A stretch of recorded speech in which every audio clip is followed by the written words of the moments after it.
Hi, this is TapCat, and today I'd like to talk to you about Battle Brothers and introduce some of the basic concepts of the game so we don't have to get bogged down with it once we start the actual playthrough videos. Now let's start by just going through some of the basic character stats, what they mean, and also what these little stars represent. Let's start by talking a little bit about character stats. So first you have hit points. Now this, I think anyone who's ever played any game that revolves around combat will be familiar with. If you take more damage than his hit points, he dies. So I'm not even going to spend more time on that. Now, each turn you will generally get 9 action points, and everything you do requires action points. Each turn, the clock resets. And this is one stat, by the way, that you, at least as far as I've seen so far, you can't increase when you level up or anything like that. Fatigue is a really interesting statistic or characteristic, and it kind of takes the place of cooldowns in some other games. So every action you take doesn't just use action points, it also adds to your soldier's fatigue. So if you do something that takes, 20 fatigue and then another action in the same turn that takes another 20, say, you've just used 40 of his 70. Each turn, you'll get 15 back. But if you're using more than 15 consistently, and that's not difficult to do, you will eventually reach a point where you hit this cap. And what will happen is you literally won't be able to take an action until you get back low enough under your max that you have, the ability to pay for it, so to speak. So you can't just spam certain abilities that are very fatiguing again and again. Like Shield Wall is one a lot of people like to use because it's a very good defensive bonus. But if you just try to use this every single turn, it's probably going to not work out very well for you. Resolve will directly impact your morale, and that basically is going to determine how resistant your soldier is to running away when things get difficult. And then there's initiative. I will explain that a little bit later when we talk about combat. Melee skill, this is your chance. Well, this affects your chance to get a hit when attacking with a melee weapon, such as a sword. And ranged skill is the same thing, except with bows and crossbows. Then there's defense for both melee and ranged. And then damage, which is basically going to be based on the weapon that you're carrying. The same thing is true. These are just a reflection of the armor that you have equipped. Now, what are these stars? The star indicates that you have talent in that area. So whatever your starting stat might be, you will progress more quickly. You will get a bigger bonus. So the way it works when you level up, there's essentially a die roll that the computer will do for all of these stats. You get to choose 3 out of all of them to increase. And so, for example, most of the time, if it's a melee fighter, you would increase his melee skill, his melee defense, and that only leaves you one other category. So maybe you want to give him some hit points. Maybe you want to add to his fatigue. That's a very popular choice. But the way it works is, let's say for melee skill, the basic possibility is you can get 1 to 3. Because he has a star, he could get 2 to 4. So the range increases by 1. If you had 2 stars, then you would just be guaranteed the highest number from the range I just said. So instead of 2 to 4, you just get 4 every time. And if you get 3 stars, then you would have it go 4 to 5. So the old maximum becomes your new minimum, and you have a chance to go 1 higher even than that.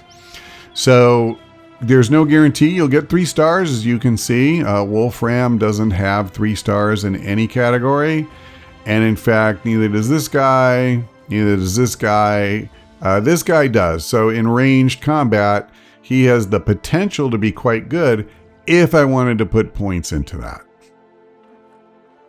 In addition, when you level up, you're allowed one perk each time, and there's a whole variety of these that do different things.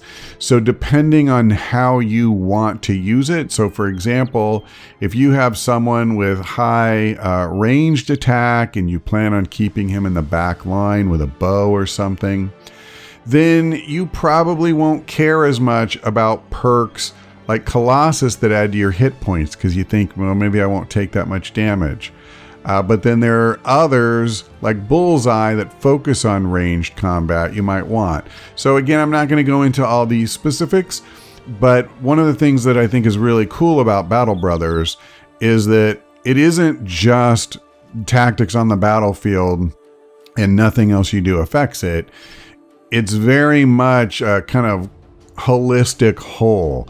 You know, the gear that you choose and the perks that you choose and where you spend your points all will have an impact on what kind of tactics that soldier would best be suited for on the battlefield. When you enter a town, one of the main things you're going to do is to buy and sell in their marketplace. They also have armorers and weaponsmiths that act in basically the same way. Some of the items, like these amber shards, are simply trade goods. They don't have any utility for you, but you can find them in some towns relatively cheaply and then sell them at a very good price somewhere else, and you can make a little bit of gold on the side. Even if we're talking about something like food, then you can obviously find that at better prices or worse. Like here, they always tell you what something is worth. You see, this is worth 50 crowns, but they want to sell it to me for 71. So unless you're desperate, you want to keep looking and try to find it somewhere else. Another thing I want to point out really quickly is see how this says 95%, this says 75%. That indicates these items are damaged. Now, if one is like this and it doesn't have a percentage on it at all, then it's at full health, for lack of a better term.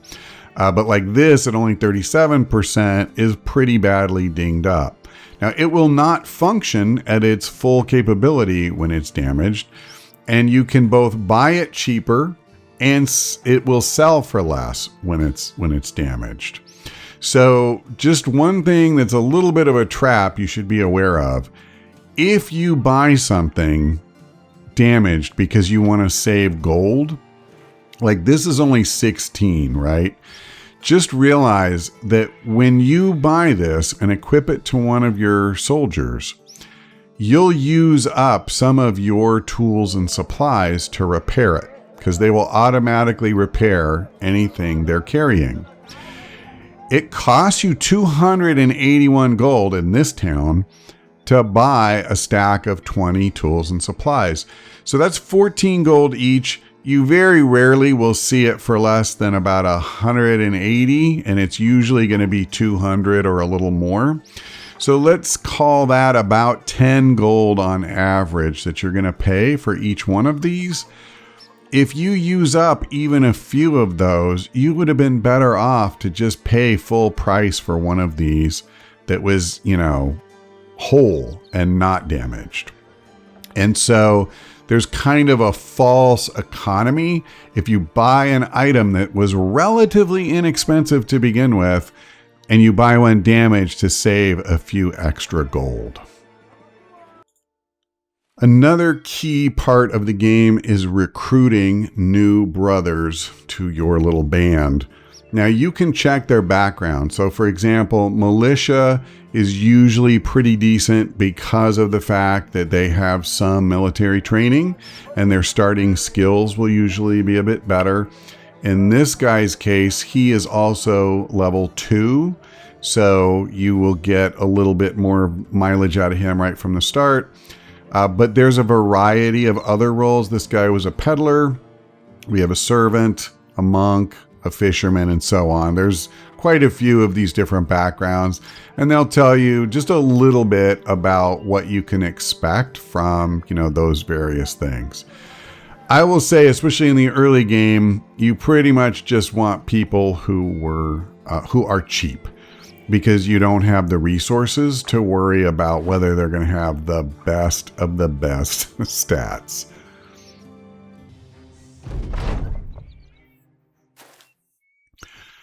Now, combat is turn-based, but that doesn't mean quite the same thing it does in some games like XCOM, where all of your soldiers take their turn, and then all of the enemy takes theirs. Instead, on one turn, everybody goes into one pool, if you will, and then based on the initiative of that character, they go in order. So here, this is one of my soldiers, and then this is an enemy. And then one of my guys is going to go. Actually, several of my guys will go in a row, and then another enemy.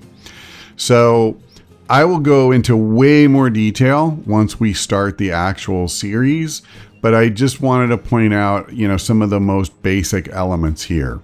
Also, you can carry melee weapons. You can carry ranged weapons, like Otto here is got a crossbow. Some of your brothers, like Eberect, can carry two-handed weapons. And you'll usually only get one swing per turn, and it'll do more damage. If you care to, though, you can equip a shield and a one-handed weapon, and you'll typically get 2 attacks per turn instead of just 1. And that's about as far as I'm going to go here. You'll see plenty of this on-screen combat once we start the series proper. Now, one more thing I want to point out here. Your characters and enemies can get hurt in 2 different ways. One is that you can be wounded. In other words, you took damage off of your hit points. But the other are actual injuries. So, for example, Baldur has a crushed windpipe, which will take 3 to 5 days to heal. Karsten has a sprained ankle. And these different injuries can have different effects. So in his case, it prevents his fatigue recovery, and it reduces his maximum fatigue. These injuries can have a severe negative impact on how effective your troops are. Resting tends to be very expensive because of the paying wages and food to just sit around.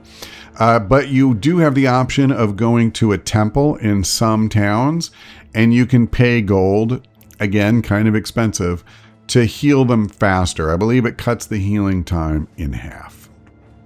All right, I think that's going to do it for now. Hopefully this will help as you watch the main part of the series.